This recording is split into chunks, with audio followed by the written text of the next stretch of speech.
میں آپ کی اجازت سے مفتیان کرام سے ایک بات پوچھنا چاہوں گا بڑے ادب احترام کے ساتھ کہ جیسے کہ آپ نے فرمایا کہ اگر کسی نے مذاق میں کہہ دیا ہے یا فرض کیجئے کہ ڈرامے کی جو بات آئی کہ ڈرامے میں ریئل میاں بیوی ہیں لیکن انہوں نے ڈرامے میں ڈائیلاگ بولتے ہوئے طلاق کہا تو طلاق نافذ ہو جائے گی جبکہ اس کی نیت یہ نہیں تھی.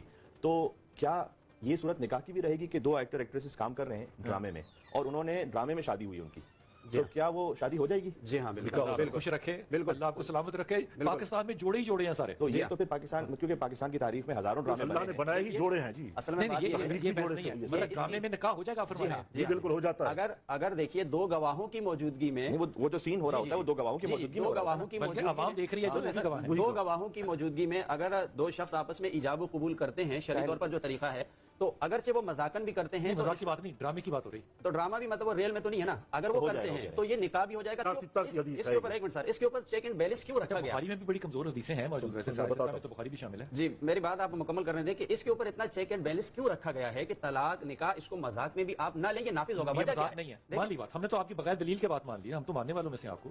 یہ مذاق میں نہیں ہے. اگر یہ مذاق نہیں ہے تو پھر تمام مسالک جو ہیں یہ الگ الگ کیوں اوپینین رکھتے ہیں اس کے بارے میں اپنا؟ نہیں, یہ دیکھیں چاروں مسالک اس میں الگ الگ اوپینین نہیں رکھتے ہیں, طلاق کے معاملے میں بھی اور نکاح کے معاملے میں بھی. لیکن اہل حدیث تو الگ موقف رکھتے ہیں. اہل حدیث کوئی مسلک نہیں ہے, اہل حدیث کوئی مسلک نہیں ہے, اہل حدیث غیر مقلد ہیں.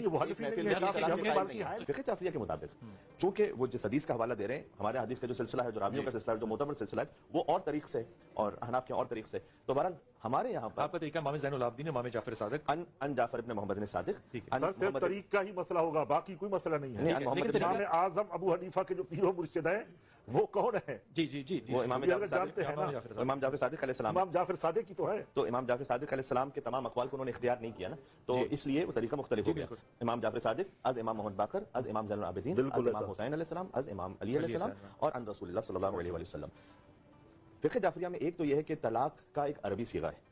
صیغہ سے مراد مطلب اس کا کال ہے, اس کو کہنا پڑے گا, خود شوہر کو یا تو کہنا پڑے گا اگر اسے عربی آتی ہے, اگر اسے عربی نہیں آتی تو کوئی ایسا اویلیبل ہے کہ جو اس کی جانب سے اس صیغے کو جاری کر سکے. جیسے نکاح کا بھی صیغہ عربی میں ہے, اسے خود بھی پڑھ سکتا ہے وہ, اگر نہیں پڑھ سکتا وہ دیکھ کے بھی پڑھ سکتا ہے. صیغے کا مطلب کیا ہوتا ہے؟ نیت ہے. نہیں, صیغے کا مطلب یہ ہوتا ہے کہ ایک فارمولا, ایک کوٹیشن, تو اسے یہ کہنا ہے اور اس پر وہ طلاق جاری ہوگی. اور یہ اس لیے کہنا تاکہ اس کی نیت کے اوپر کوئی شک نہ رہ جائے کہ یہ یہی کرنا چاہتا ہے جو کہہ رہا ہے. ساتھ میں طلاق کے معاملے میں بھی فقہ جعفریہ کے مطابق دو عادل گواہوں کی ضرورت ہے, اس کے بغیر نہیں. جی, تو یہ ایک اضافی شرط ہے.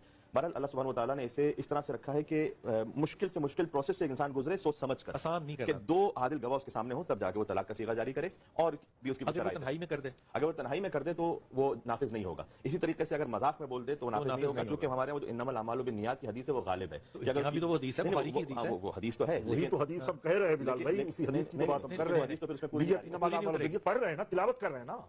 ایک سیکنڈ, تو اگر فرض کیجئے کہ ایک انسان مذاق میں کہہ رہا ہے کہ جس کی نیت نہیں ہے, تو اس کی نیت اس پہ عمل پہ غالب رہے گی اور وہ نافذ نہیں ہوگی. اسی طریقے سے غصے کی الگ الگ اقسام ہیں. ایک مرتبہ ہوتا ہے کہ انسان غصے میں تو ہے جبھی تو طلاق دے رہا ہے. غصے کی اقسام شرعی طور پہ کہاں ڈیفائنڈ ہے؟ جی, وہ ڈیفائنڈ اس طرح سے ہیں کہ جس میں اگر کوئی ایسا غصہ ہے کہ جس میں وہ اپنے ہوش و حواس میں نہیں ہے, دیوانگی کی کیفیت میں, اور اس کے الفاظ اس کے عقل زائل ہو جائے گی, تو ایسی صورت میں اگر وہ طلاق کسی کا کہہ رہا ہے تو وہ نافذ نہیں ہے, کیونکہ وہ نہیں ہے, وہ انسانیٹی سے وہ کہہ رہا ہے بات. لیکن اگر ایک ایسا غصہ ہے کہ جو عام غصہ آ جاتا ہے اور لیکن اس کو سوچ سمجھ کے کہہ رہا ہے, اس سے ہی میں چاہے کہہ رہا ہوں لیکن اسے پتا ہے کہ میں کون سے الفاظ استعمال کر رہا ہوں, تو اس صورت میں پھر نافذ ہو جائے گا. لیکن اگر وہ دو عادل گواہوں کے سامنے ہو, یہ نہیں کہ اگر تنہائی میں اس نے کہہ دیا, تو یہ عادل گواہوں کا ہونا جو ہے یہ شرط ہے کہ وہ دو بندے ایسے جو کہ عادل ہوں اور اس کے جاننے والے ہوں. جاننے والے ضروری نہیں, جاننے والے ضروری, لیکن عادل کا مطلب یہ دونوں عادل گواہ عورت بھی لے کر آ سکتی ہے. کون سی عورت؟ بیوی بھی لے کر آ سکتی ہے. وہ بیوی اگر لے کر آ سکتی ہے تو شوہر نے جب جاری کیا ہے, تو اگر وہ بیوی بھی لے کر آئی ہوئی ہے اور دو عادل گواہ کے سامنے تو کافی ہو جائے گا. ٹھیک ہو گیا. یہ فقہ جعفریہ کے مطابق, جی میں عرض کر رہا ہوں آپ سے, وہ لباس سے پتہ چلتا ہے کہ فقہ جعفریہ کے مطابق کر رہے ہیں. حضور اقدس, کیا نیت کا دار و مدار اعمال پر بھاری ہے یا اعمال کا ہونا بھاری ہے نیت پہ؟ دیکھیے مسئلہ یہ ہے کہ یہ جو طلاق کا مسئلہ ہے, میرے سوال کا جواب چھوڑ دیں, یہ طلاق سے جڑا ہوا ہے. میں جو جاننا چاہتا ہوں وہ یہ ہے کہ یا اس حدیث کو چھوڑ دیں, وہ آپ کی بات میں بڑے ادب سے کہہ رہا ہوں, میں یہ جاننا چاہ رہا ہوں کہ نیت بھاری ہے طلاق دینے میں یا نہیں, صرف عمل ہی بھاری ہے؟ نہیں, نیت کا اس میں دیکھیں, عبادات کے اندر جو ہے نیت معتبر ہے, اس کے علاوہ بقیہ جو انسان کے افعال ہیں اس میں ظاہری اس کے جو عبادات میں نیت معتبر ہوتی ہے. معتبر اس کا مطلب میں اگر بغیر نیت کے نماز میں نے ادا کر دی تو وہ ادا نہیں ہوگی؟ بالکل نہیں ہوگی. اچھا, یہی نیت جو ہے نکاح میں ضروری ہے؟ یہی نہیں, نکاح میں اگر آپ نے کمال مطلب آپشن دے دی مجھے, میں نکاح کرتا رہوں, دل میں نیت ہی نہ رکھوں. بالکل نہ رکھیں آپ. الفاظ سے اگر آپ نے یار نہیں ہنس رہا, خدا کے واسطے یہ سنجیدہ مسئلہ ہے. نہیں, میں آپ کو بتا رہا ہوں یار, صوفی صاحب ہنس رہے ہیں. نہیں,